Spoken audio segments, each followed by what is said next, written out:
Well, shooters and reloaders out there, Fortune Cookie 45 LC coming to you from the Hot Lead Zone. And let's give you a brief history of what we have here, because it is a revolutionary answer to what we've been looking for many years, and that is our home reloaded slugs shooting as well as factory. And the systems we had, as if you've been following some of my other videos, is more or less a jerry rig compared to factory slugs that have slug and wad combinations that are mated to each other and proprietary to each other to get the accuracy and power and performance that we all crave. Turns out that there have been European systems and Russian systems that have been available for a long time in Europe and Russia, but not well distributed here in the United States. And what we had instead of the technology that was available in Europe and Russia, what we had instead were slugs that were cast by us at home, and we liked that, but they were put into trap wads that were never made for slugs, never designed for slugs. And so they were jerry rigs, and we were wondering why we couldn't get the performance that factory slugs gave. And that's because the factory slugs had the proprietary systems, but they wouldn't make those available to us. And what we had available was jerry rigs. Well, thanks to Thorzak's 777, which is Dave, he went ahead and, now this is not brand new because I'm sure that others have bought the Russian molds, but Dave was the one that was pushing them by actually getting the mold, casting the slugs, getting the wads from Russia, putting them together like this, and then he sent these out to various people and also sent some to me, and I'm sure he sent some to other people. Well, Talfledermaas, that's Jeff, and I went ahead and did some testing and discovered that these things shot lights out. Accuracy was 2.5 inches at 50 yards from smooth and rifled barrels, and that's 5-shot groups.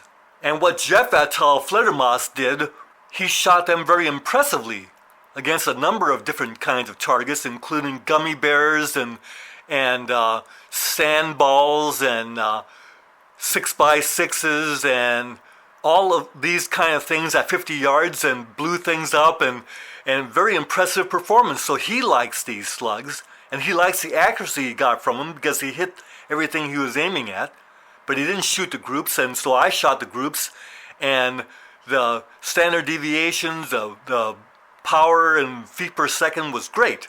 But these slugs and wads have a little trick to them. First thing is, you have to cast them well, because you see how the little piece of the base is missing there? And if you look around, you'll see a little bit of the top driving band is missing there. And you have these little folds.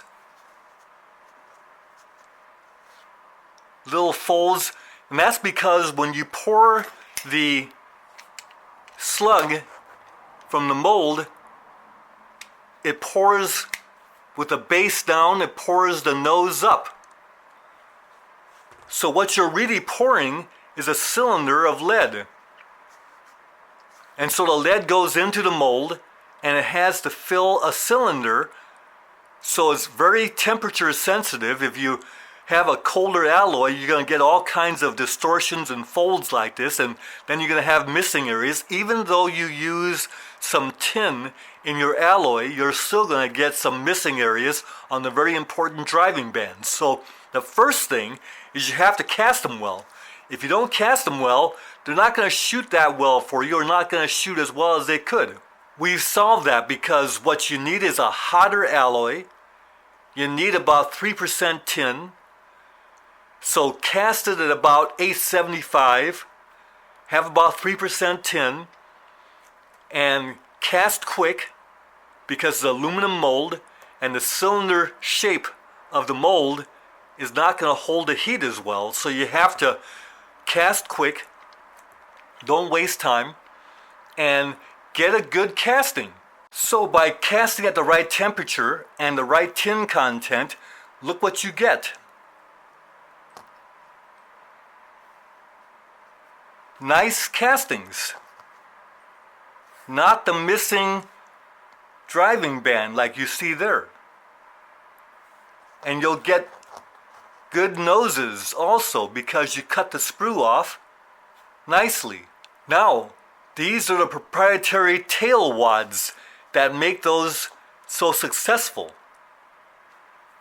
And you've got a real strong compression zone, got a real nice obturation base gas seal, and then you have a mated portion that goes into the slug, and it's got a opening for the post that's in the base of the slug to go in there. So it's mated for this slug. Now the beauty is that Dave at Thorax and also James over at Loads of Bacon, which is actually the Reloaders Network, has made it possible now for us to order these molds in group purchases directly from the Russians, and it'll come in to the Reloaders Network, and then they'll ship them out to us from there, making a very convenient way for us to get these molds and at a very good price, because from Russia there was a lot of shipping. Anyway, also these proprietary tail wads that are very important for us to be able to use with these slugs are available from the Reloaders Network. Instead of going with Russia and then having big shipping costs and also delay, takes like 3 weeks to get the shipment from Russia.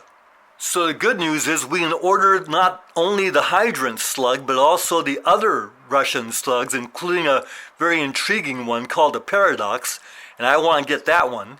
And the Paradox can take these tail wads also, so I'm going to give James a call or order right from the Reloaders Network to get the Paradox mold, and also another 500 more of these wads, because I don't want to run out of these wads. You see, it goes over that. However, there's a right way and a wrong way to do this, because if you do it the wrong way, then the wad will not stay with the slug, and you'll lose the tail wad effect for stability. So what we might do, and not knowing, we go ahead and put the two together, and you see there are two little flanges that are angled. These will grip the inside of the slug, and you'll actually feel it make a little, there. You feel it make a little click, and you think that's it. But that's not it. The acid test is you can grab this and pull apart, and it comes apart. Once again, you put it together, there. You felt a little click. And Dave Thorax 777 actually says, get the click. It looks like the slug can go down onto the wad farther. And so what Jeff over at Fledermaus did was he trimmed the top of the wad to let it get down a little farther. But the thing is, that's not the way this was designed. It was designed to be pushed on without trimming the wad, because otherwise they would have made the wad shorter to begin with.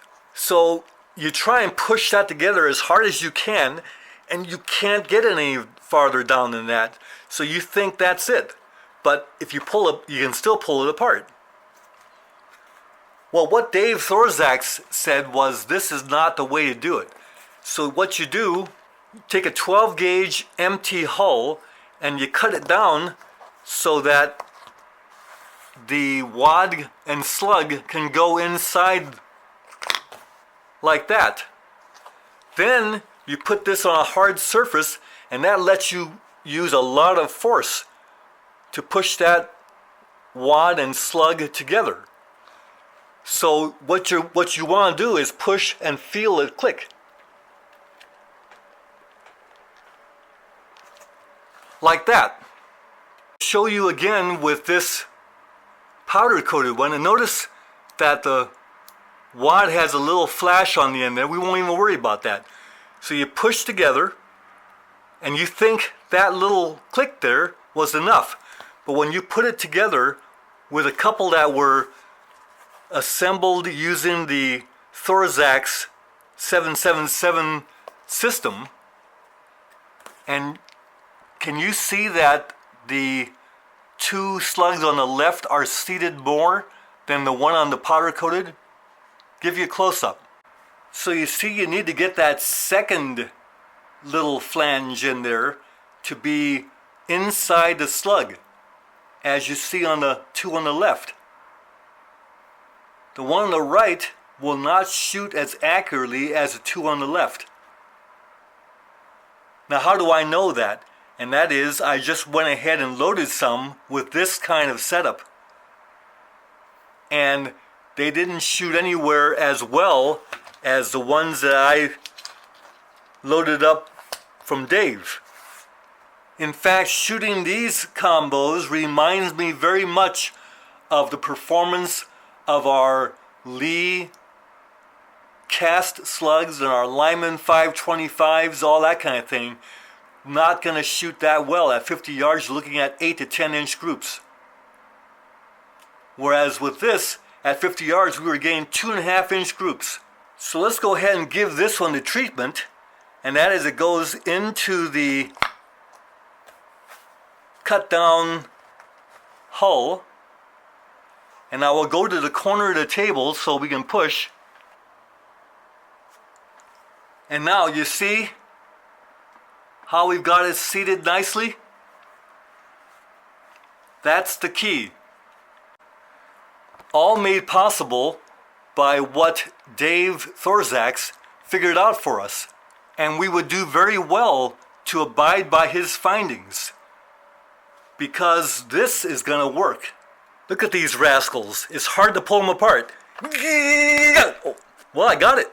Because now that I know exactly what to do and to have the confidence to go ahead and do it, I'm looking forward to loading and shooting these beauties. Bye for now.